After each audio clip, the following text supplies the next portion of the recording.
பிரான்சின் வால்டுவாஸ் மாவட்டத்தில் பெண் ஒருவர் படுகொலை செய்யப்பட்டு வீதியில் வீசப்பட்ட சம்பவம் பெரும் பரபரப்பை ஏற்படுத்தியுள்ளது. கடந்த வெள்ளிக்கிழமை சன்ஃப்ரீ நகரின் வீதியில் 68 வயது மதிக்கத்தக்க மூதாட்டி ஒருவர் சடலமாக மீட்கப்பட்டுள்ளார். இந்த சம்பவம் தொடர்பாக கொலை குற்றம் சாட்டப்பட்ட அவரது கணவர் கைது செய்யப்பட்டு சிறையில் அடைக்கப்பட்டதாக அரசு வழக்கறிஞர் தெரிவித்தார். கடந்த வெள்ளிக்கிழமை அதிகாலை 6:30 மணியளவில் அந்த சாலையை கடந்து சென்ற பேருந்து ஓட்டுநர் ஒருவர் சாலையோரம் ஒரு பெண்ணின் சடலம் கிடப்பதைக் கண்டு போலீசாருக்கு தகவல் கொடுத்துள்ளார். சம்பவ இடத்திற்கு விரைந்த போலீசார் அந்த மூதாட்டியின் உடலை கைப்பற்றி முதற்கட்ட விசாரணையை தொடங்கினர். அவரது உடல் அங்கு கொண்டு வந்து வீசப்பட்டதற்கான அடையாளங்கள் இருந்தன என்றும் அவரது கழுத்து நெரிக்கப்பட்டதற்கான தடயங்கள் உடம்பில் காணப்பட்டதாகவும் முதற்கட்ட விசாரணையில் தெரிய வந்துள்ளது.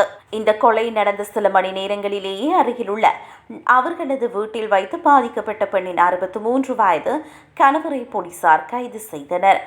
கைது செய்யப்பட்ட அந்த நபர் தனது மனைவியை தானே கழுத்தை நெரித்துக் கொன்றதாக தன் மீதான குற்றச்சாட்டுக்களை ஒப்புக்கொண்டார்.